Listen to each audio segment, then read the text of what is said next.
Sa update sa Bagyong Christine, napapalapit pa lang ng kalupaan pero ilang araw nang nananalasa sa malaking bahagi ng bansa. Iatid yan ni Pag-asa Weather Specialist Jofren Habaluyas. Jofren. Isang magandang tanghali po sa ating lahat. Ito po ang ating ulat panahon ngayong tanghali ng Miyerkules.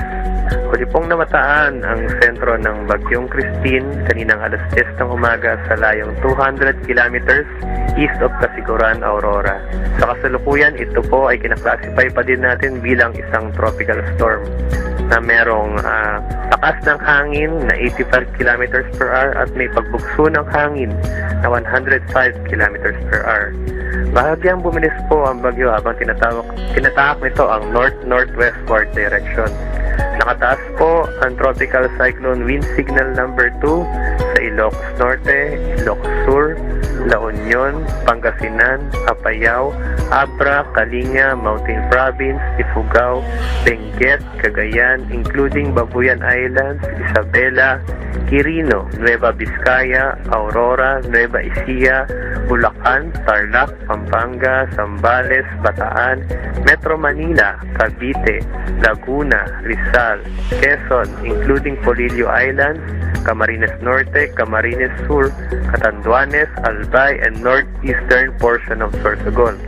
Signal number 1 naman po sa Batanes, Batangas, Occidental Mindoro, including Lubang Islands, Oriental Mindoro, Marinduque, Romblon, Calamian Islands, rest of Sorsogon and Masbate, including Ticao and Burias Islands, Aklan, Capiz, Antique, including Caluya Islands, Iloilo, Guimaras, northern portion of Negros Occidental, northern portion of Negros Oriental, northern and central portions of Cebu, including Bantayan Islands and Camotes Islands, Bohol, Eastern Samar, Northern Samar, Samar Province, Leyte, Biliran and Southern Leyte, Dinagat Islands and Surigao del Norte, including Siargao, Bucas, Grande Group. Meron din po tayong binibigay ng babala sa mga lugar na nasa coastal and upland areas sa Mimaropa, Visayas at Mindanao. Meron din po tayong nakataas na storm surge advisory within 48 hours sa mga coastal localities ng Ilocos Norte, Ilocos Sur, La Union, Pangasinan, Cagayan, Isabela, Zambales, Aurora, Camarines Sur at Catanduanes. Ang gale warning naman po natin ay nakataas sa buong seaboards ng Luzon at Visayas. Meron po tayong heavy rainfall advisory, dala ng bagyo, intense to torrential rains po ang inaasahan sa Cagayan, Isabela, Apayao, Aurora, Quezon, Catanduanes, Camarines Norte, and Camarines Sur. Heavy to intense naman po sa rest of Cagayan Valley, rest of Cordillera Administrative Region, Ilocos Region, Rizal, Albay, and Sorsogon.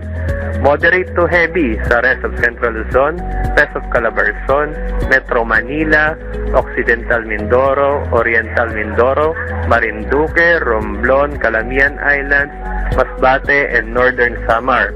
Inaasahan po natin na maglalandfall ang bagyo sa Isabela mamayang gabi at mag-e-exit ng Philippine Area of Responsibility sa Biyernes po.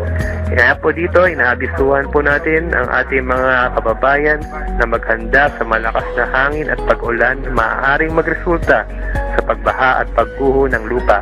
Inaasahan po natin na lalakas pa ang bagyo sa kategoryang Severe Tropical Storm bago ito maglandfall.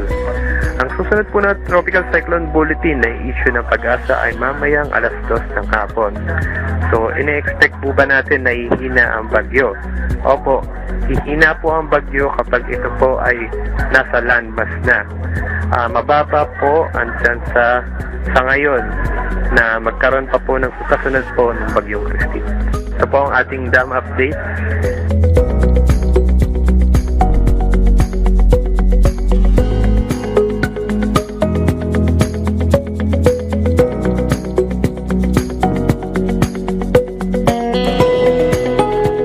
Ayun lamang po, mula po dito sa Pag-asa, Jofren Habaluyas. Maraming salamat Pag-asa Weather Specialist Jofren Habaluyas.